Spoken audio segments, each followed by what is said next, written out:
Hola, muy buenas tardes, compañeras. Gusto en saludarles a esta hora de Telediario en directo, ubicados acá en las cercanías de la Sabana, en Matarredonda. La lucha contra la pobreza y la pobreza extrema en nuestro país es una batalla perdida por un año más. De acuerdo con los datos de la Encuesta Nacional de Hogares, más de 2.000 familias ingresaron en el umbral de la pobreza extrema. Estas son aquellas familias, personas que ni siquiera logran completar los 3 tiempos de alimentación mínimos. Y esta situación lo que demanda o lo que señala, de acuerdo con los datos, es que el combate contra la inflación eventualmente y el país de los extremos a lo largo del último año no ha representado una mejora en la situación económica y en el desarrollo humano de la población costarricense. El detalle a continuación. A lo largo del último año, la situación económica de las familias costarricenses no mejoró ni tampoco desmejoró. Aunque la encuesta nacional de hogares indica que los niveles de pobreza decrecieron en el último año, el país regresó al mismo indicador que tenía antes de la pandemia. Los datos concluyen que hay 8.930 hogares menos en condición de pobreza, pero también que incrementó la pobreza extrema en 2.285 casos. Pero, ¿cómo es posible dicho resultado? Esto fue porque Costa Rica pasó de niveles de inflación de los más altos en una década a un descenso generalizado este año. Es decir, los datos globales se interpretan como un no cambio en los ingresos de las familias costarricenses.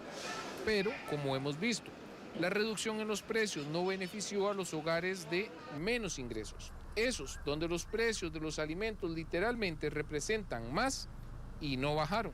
¿Por qué se reduce la pobreza y no se reduce la pobreza extrema? En mucho es porque efectivamente esos hogares que están ahí más en la parte inferior de los ingresos, ¿verdad? Esos hogares en esos primeros deciles no sufrieron o no vieron un cambio significativo. Y a eso sumémosle además que se reducen los ingresos de los hogares por materia de transferencias y becas. Cuidado, ¿verdad? Un tema que tenemos que ver con atención. Para las autoridades de estadística y censos, el resumen de los resultados son malos y solamente quienes viven en la región central mejoraron aparentemente los niveles de pobreza. Es una situación de sostener, digamos, y de una vuelta a los indicadores que teníamos anteriormente, nada más que relativamente lenta, ¿verdad? El año pasado completamente fue un asunto de contenerla y de no seguir creciendo, ¿verdad? Y este año, pues, hay una mejora, aunque leve, hay una mejora, ¿verdad? Usted como ciudadano, ¿cuál considera que son los retos más importantes para surgir y lograr estabilidad económica en Costa Rica? Efectivamente, yo creo que es así, ¿verdad?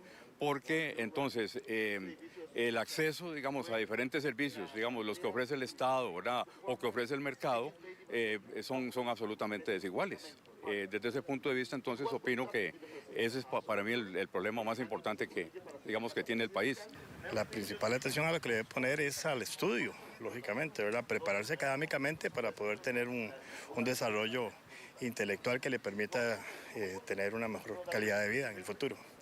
O sea, garantizar más educación para más gente. Más educación y por supuesto, si hablamos ya a nivel de adultos mayores, pues desde jóvenes empezar a desarrollar un plan de ahorro que le permita en su vejez poder vivir una vida más digna, ¿verdad? El tener casa propia. Es muy difícil para el costarricense tener casa propia. Casi la mayoría de personas tienen que alquilar porque no se puede.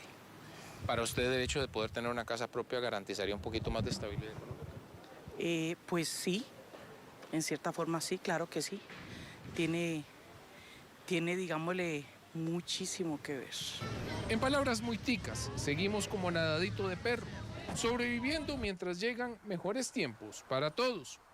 Y además, la encuesta nacional de hogares mostró que la inversión en becas también decreció.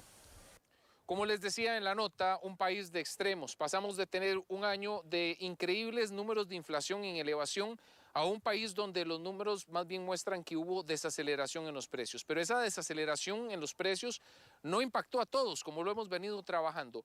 Y por otro lado, tenemos el tema de un gobierno que ha decrecido los niveles de transferencias en materia de becas y prestaciones y ayudas sociales, que en muchas ocasiones y en muchas regiones de nuestro país representa quizá el equilibrio que una familia necesita para poder tener el acceso a servicios mínimos o también el tema de alimentación mínima requerida con factores nutricionales adecuados. Habrá que esperar a ver cuál va a ser la reacción de las autoridades, por supuesto, a estos datos de la Encuesta Nacional de Hogares. La información a esta hora, ustedes continúan con más de Telediario en directo desde el estudio principal.